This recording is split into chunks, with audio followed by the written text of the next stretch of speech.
In this episode, I'm going to take a look at how long does a property transaction take. That's a question that I'm frequently asked by anxious purchasers and indeed sellers of property. Hey, it's Terry Gorry, and this is the Terry Gorry Podcast.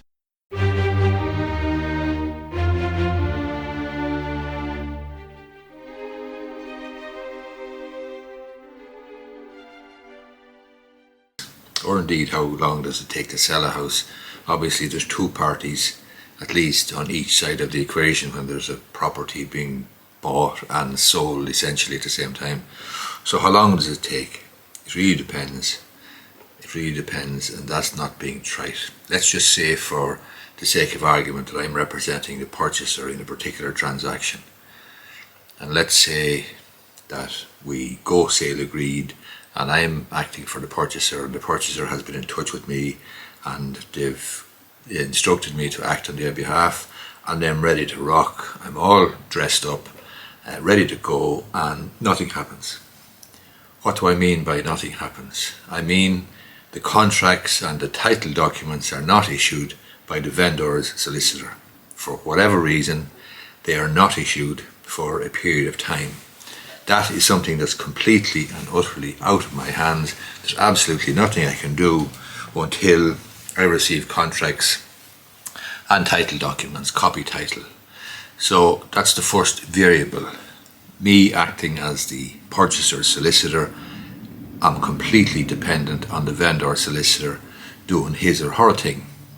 He or she may be waiting for title documents from the bank, and he or she may have been instructed by his client very late in the day.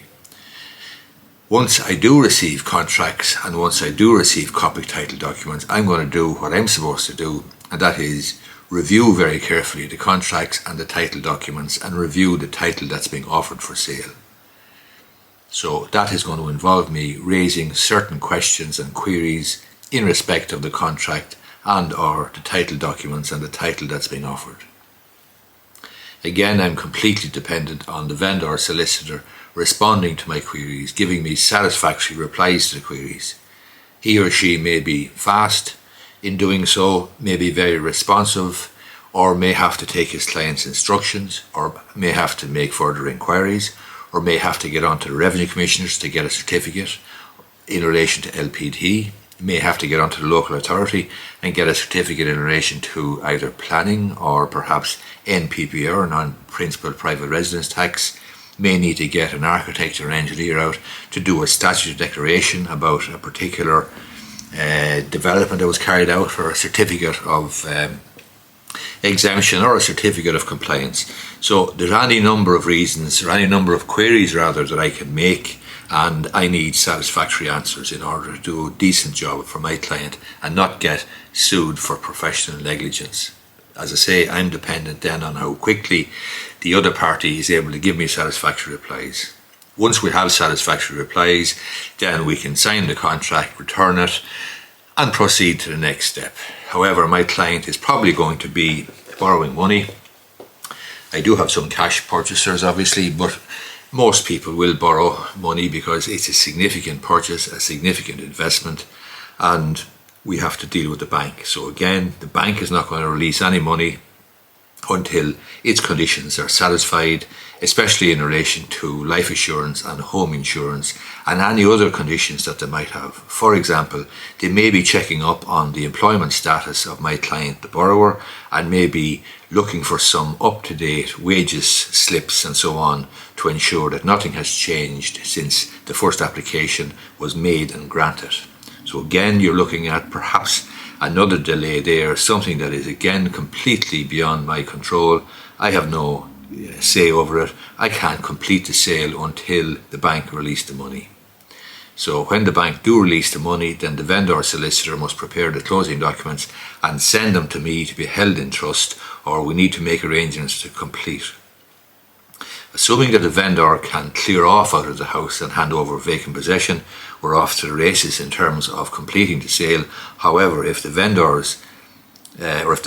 is actually buying on or trying to get a replacement purchase or even a home or property to rent, then that could delay it further. So you can see from beginning to end there is a great deal of variables, and many of the variables are completely beyond control of the purchasing solicitor, for example, and obviously the vendor solicitor. If I was acting for the vendor, I'm going to have the same problem insofar as I may send out contracts and title documents quickly.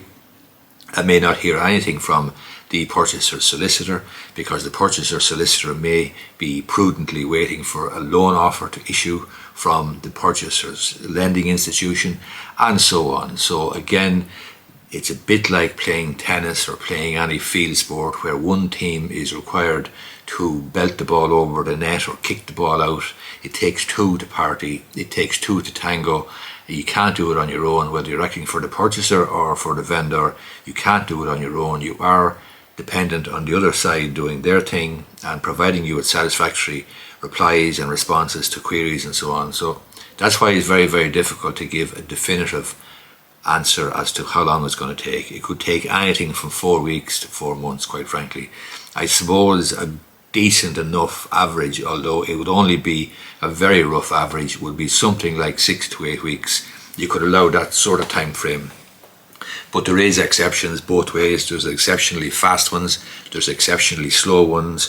So, you'd probably, in all fairness, be looking at something like 8 weeks anyway that you'd want to allow, and you hope then to beat that if you're going to be a quick one, and if you're going to be a slow one, then you need to be prepared for that. But as I say, oftentimes there's not a whole pile that any individual can do because you are dependent on the other links in the chain, and the chain is only as strong as its weakest link. I hope I've explained how and why it's difficult to be definitive and be completely prescriptive about how long conveyance will take, because it really will depend on every single individual transaction. Thanks a lot for listening, and don't forget to subscribe so that you won't miss an episode.